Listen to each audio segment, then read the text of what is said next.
ساتھ آتے ہیں وہ میرے نبی کا بارگاہ ہے کہ جس کے بارگاہ میں صدیق اکبر آئے تو صداقت کے تاجدار بن کے چمکے، فاروق اعظم آئے تو عدالت کے تاجدار بن کے چمکے، عثمان غنی آئے تو سخاوت کے تاجدار بن کے چمکے۔ وہ بارگاہ میرے نبی کا بارگاہ ہے، اگر آپ ساتھ دیں گے تو انشاءاللہ 10 سے 15 منٹ آپ کی خدمت کروں گا۔ وہ بارگاہ میرے نبی کا بارگاہ ہے کہ جس کے بارگاہ میں حضرت عثمان غنی آئے تو سخاوت کے تاجدار بن کے چمکے۔ وہ بارگاہ میرے نبی کا بارگاہ ہے کہ جس کے بارگاہ میں حضرت علی مرتضیٰ آئے تو شجاعت کے تاجدار بن کے چمکے۔ وہ بارگاہ میرے نبی کا بارگاہ ہے کہ جس کے بارگاہ میں سیدہ فاطمہ الزہرا آئے تو جنتی عورتوں کی سردار بن کے چمکی۔ وہ بارگاہ میرے نبی کا بارگاہ ہے کہ جس کے بارگاہ میں حضرت امام حسن و حسین آئے تو جنتی نوجوانوں کے سردار بن کے چمکے۔ وہ بارگاہ میرے نبی کا بارگاہ ہے کہ جس کے بارگاہ میں احمد رضا آئے تو اعلیٰ حضرت بن کے چمکے۔ وہ بارگاہ میرے نبی کا بارگاہ ہے کہ جس کے بارگاہ میں سرکار غریب نواز آگے تو ہند کے بادشاہ بن کے چمکے۔ وہ بارگاہ میرے نبی کا بارگاہ ہے کہ جس کے بارگاہ میں غوث اعظم آگے تو ولیوں کے سردار بن کے چمکے۔ وہ بارگاہ میرے نبی کا بارگاہ ہے کہ جس کے بارگاہ میں اختر رضا آئے تو تاج الشریعہ بن کے چمکے۔ وہ بارگاہ میرے نبی کا بارگاہ ہے کہ جہاں پر ادنا آتا ہے وہ اعلیٰ بن کے چمکتا ہوا نظر آتا ہے، گورا آتا ہے اور اعلیٰ بنتا ہوا نظر آتا ہے۔ اللہ اکبر! وہ میرے نبی کے بارگاہ میں کون جاتا ہے، کون آتا ہے، کون جاتا ہے جو خالی آتا ہے؟ اللہ اکبر! میرے نبی کا بارگاہ تو بارگاہ ہے کہ جس کے بارگاہ میں سب ادب کے ساتھ آتے اور جاتے ہیں۔ اور جب میرے نبی کے دست مبارک کو بریلی کے امام نے دیکھا، جب مشت مبارک کو بریلی کے امام نے دیکھا تو یوں ارشاد فرماتے ہیں، نور کے چشمے لہرائے دریا بہے انگلیوں کی کرامت ملا ہو سلام۔ جب میرے نبی کے زبان مبارک پر جب بریلی کے امام احمد رضا کی نظر پڑی تو بریلی کے امام احمد رضا کیا ارشاد فرماتے ہیں، او زبا جس کو سب ان کی کنجی کہے ان کی نافذ حکومت ملا کو سلام۔ وہ میرے نبی کا بارگاہ ہے، اما میرے نبی کے بارگاہ میں جو جاتا ہے اب سرکار اعلیٰ حضرت کو دیکھے کہ آقا کے شان میں کیا کیا ارشاد فرماتے ہیں۔ کبھی قلم کو اٹھاتے تو یوں کہتے ہیں کہ سرور کہوں کہ مالک و مولا کہوں تجھے، باغ خلیل کا گلے سیبا کہوں تجھے، لیکن رضا نے ختم سخن اس پہ کر دیا، خالق کا بندہ خلق کا آقا کہوں تجھے۔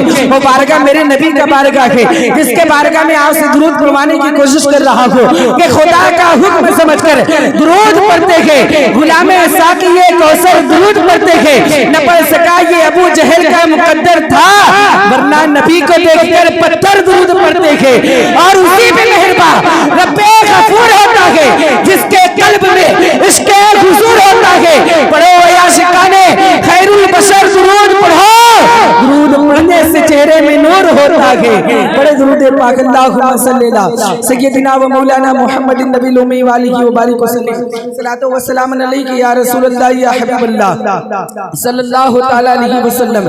اللہ اکبر! آپ اگر ساتھ دیں گے تو انشاءاللہ 5 منٹ اور آپ کی خدمت کروں گا، وقت کو مد نظر رکھتے ہوئے، اس لیے کہ آدھا وقت تو ایسے ہی نکل گیا تھا، اب آدھے کی وقت میں پورے پروگرام کو سمیٹنا ہے۔ جتنے لوگ مہمان کو آپ بلائے گے ان سب کو بھی آپ کے سامنے آنا ہے اور ان سب سے آپ کو بھی بات سننی ہے۔ اللہ اکبر! قرآن میں اللہ کیا ارشاد فرما رہا ہے، ان الدین عند اللہ الاسلام، یعنی اللہ تبارک و تعالیٰ کے نزدیک سب سے اچھا مذہب اگر کوئی مذہب ہے تو مذہب اسلام ہے۔ اسلام کیا ہے؟ اسلام کو سمجھنے کی کوشش کریں۔ اسلام کیا ہے؟ اسلام کہتے کسے ہے؟ اللہ اکبر! کیا ہم مسلمان ہیں؟ مسلمان کہنے کی یہ دلیل نہیں ہے کہ ہم کرتا پیجامہ پہن لے رہے ہیں تو ہم مسلمان ہو جا رہے ہیں، ٹوپی لگا لے رہے ہیں مسلمان ہو جا رہے ہیں، نہیں، بلکہ ہر دور میں مسلمانوں کو ستایا جا رہا ہے، ہر دور میں مسلمانوں کو دبایا جا رہا ہے۔ اللہ اکبر! آپ نہیں دیکھتے ہیں، ایمان دیکھیں کون ہے؟ آقا پر ایمان لانے والے حضرت ابو بکر صدیق تھے۔ ان دنوں میں کلمہ پڑھنے والا کوئی نہیں تھا، اسلام میں داخل ہونے والا کوئی نہیں تھا، ایک کلمہ پڑھنے والا تھا، ہزاروں کی تعداد میں دشمنی تھے، لیکن پھر بھی حضرت ابو بکر میری آقا کی عظمت اور شان کو اس طریقے سے بلند کرتے رہے کہ ایک کلمہ پڑھنے والے سے 2 کلمہ پڑھنے والے ہو گئے، پھر بھی ہزاروں کی تعداد میں ہے، 2 سے 4 ہو جاتے ہیں۔ اللہ اکبر، آپ اندازہ تو کریں کس طریقے سے اسلام بنتا ہے، کس طریقے سے اسلام پھیلتا ہوا نظر آتا ہے، کس طریقے سے اسلام میں لوگ شامل ہوتے ہوئے نظر آتے ہیں۔ اسلام کی کردار کو دیکھیں، اسلام کیا بیان کر رہا ہے، اسلام کردار دے رہا ہے، اسلام قرآن دیا ہے آپ کو، اسلام نے کیا نہیں دیا آپ کو، زندگی گزارنے کا سلیقہ دیا ہے اسلام آپ کو۔ اللہ اکبر، اب کلمہ پڑھنے والے 4 ہو گئے، ہزاروں کی تعداد میں دشمنی ہے۔ یہ کلمہ پڑھنے والے جو 2 تھے وہ 2 سے 4 نہیں 4 ہو گئے، 4 سے 2 نہیں ہوئے، بلکہ وہ ہزاروں کی تعداد میں پھیلتے ہوئے نظر آئے۔ اللہ اکبر، جب مکے سے اور مدینے سے جب اسلام اور باہر نکلتا ہے تو لاکھوں کی تعداد میں مسلمان بڑھ جاتے ہیں، کروڑوں کی تعداد میں دشمن اس کے پیچھے پڑتے ہیں۔ اللہ اکبر، اللہ کا کرم ہوا، میرے مصطفیٰ نے سرکار غریب نواز کو ہندوستان کی سرزمین پر بھیجا، اور سرکار غریب نواز ہندوستان کی سرزمین پر آئے، لوگوں نے دیکھا تو 90 لاکھ کلمہ پڑھ کے مسلمان ہو گئے۔ اللہ اکبر، بھیجنے والا آمینہ کا لال تھا، آنے والے سرکار غریب نواز تھے۔ یہ اسلام ہے۔ اسلام کی بنیاد کیا ہے؟ اسلام کی بنیاد ہم سمجھ نہیں پا رہے ہیں، آخر اسلام پر چلنا ہم سوچتے ہی اتنا مشکل ہوتا ہے۔ ہر دور میں سمجھ لیجئے کہ اسلام پر چلنا مشکل ہوتا ہے۔ اسلام کیا ہے؟ اسلام یہ امتحان کا، انسان کا جو گھڑی ہوتا ہے، یہ امتحان ہے، اس لیے کہ یہ دنیا ثانی ہے، دنیا لاسانی کی تیاری کرنی ہے، اسی 50-60 سال کے اندر پھر اس کے بعد دوسری جگہ جانا ہے، اس کے لیے بھی انتظامات کرنی ہوگی۔ آقا کی شان میں ایک بات بتانے کے بعد میں اپنی جگہ لیتا ہوں۔ اللہ تبارک و تعالیٰ قرآن مقدس میں ارشاد فرماتا ہے والضحیٰ، چاشت کی قسم، واللیل اذا سجا، چاشت کا مطلب یہ ہوتا ہے، چاشت کا مطلب یہ ہوتا ہے چہرے مصطفیٰ کی قسم، واللیل اذا سجا، زلفے مصطفیٰ کی قسم۔ اللہ اکبر، یہ کون قسم کھا رہا ہے؟ یہ اللہ قسم کھا رہا ہے۔ جس نور مصطفیٰ کو دیکھ کر، جس نور مصطفیٰ سے سب کو روشنی ملی ہے، اس نور مصطفیٰ کو حضرت سیدہ فاطمہ الزہرا نے دیکھا تو فرمایا آقا آج سے زیادہ کوئی حسین و جمیل نہیں ہے۔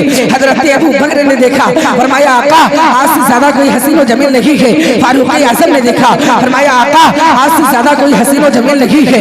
عثمان غنی نے دیکھا، فرمایا آقا آج سے زیادہ کوئی حسین و جمیل نہیں ہے۔ مولا علی نے دیکھا، فرمایا آقا آج سے زیادہ کوئی حسین و جمیل نہیں ہے۔ امام اعظم ابو حنیفہ نے دیکھا، امام شافعی نے دیکھا، امام مالک نے دیکھا، امام احمد بن حنبل نے دیکھا، ابو ہریرہ نے دیکھا، حضرت عائشہ نے دیکھا، سب کہتے ہیں آقا آپ سے زیادہ کوئی حسین و جمیل نہیں ہے۔ اللہ اکبر، اب یہاں سے چھوڑ کے چلے، آپ دنیا کے اندر دیکھ رہے ہیں مشرق و مغرب میں لوگ اعتراض کرنے والے اعتراض کر رہے ہیں اس بات پر، ہو سکتا ہے ہالینڈ میں آقا سے زیادہ کوئی خوبصورت ہو، پاکستان میں آقا سے زیادہ خوبصورت ہو، انگلستان میں آقا سے زیادہ کوئی خوبصورت ہو، مشرق میں آقا سے زیادہ کوئی خوبصورت ہو، مشرق و مغرب شمال و جنوب میں آقا سے زیادہ کوئی خوبصورت ہو، تو اس کے بارگاہ میں میں آپ کو لے کر چل رہا ہوں، جس کو حضرت جبریل امی کہا جاتا ہے، جس نے آدم کو دیکھا ہے، جس نے شیش کو دیکھا ہے، جس نے یحییٰ کو دیکھا ہے، جس نے زکریا کو دیکھا ہے، جس نے داؤد کو دیکھا ہے، جس نے موسیٰ کو دیکھا ہے، جس نے عیسیٰ کو دیکھا ہے، اللہ اکبر، اور جبریل امی جس نے صدیق اکبر کو دیکھا ہے، فاروق اعظم کو دیکھا ہے، عثمان غنی کو دیکھا ہے، وہ فرماتے ہیں آقا آپ سے زیادہ کوئی حسین و جمیل نہیں ہے۔ اللہ اکبر، ابو ہریرہ کو ہم نے دیکھا ہے، امام اعظم کو دیکھا ہے، امام شافعی کو دیکھا ہے، آقا آپ سے زیادہ کوئی حسین و جمیل نہیں ہے۔ ہم نے مشرق و مغرب شمال و جنوب کو چھاڑ کر دیکھا، آقا آپ سے زیادہ کوئی حسین و جمیل نہیں ہے۔ حتیٰ کہ میں نے زمین کو الٹ پلٹ کر دیکھا، آسمان کے ساتھ آسمانوں کو جھاڑ بدالا، لامکان دیکھا، آقا آپ سے زیادہ کوئی حسین و جمیل نہیں ہے۔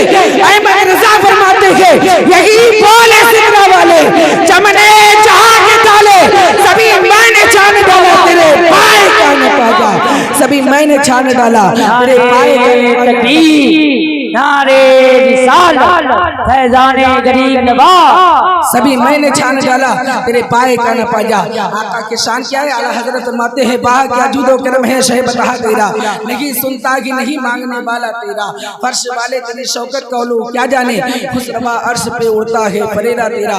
انہی چند باتوں کے ساتھ میں اپنی گفتگو کی ختم کر رہا ہوں۔ استغفر اللہ ربی من کل ذنب و اتوب الیہ۔ السلام علیکم۔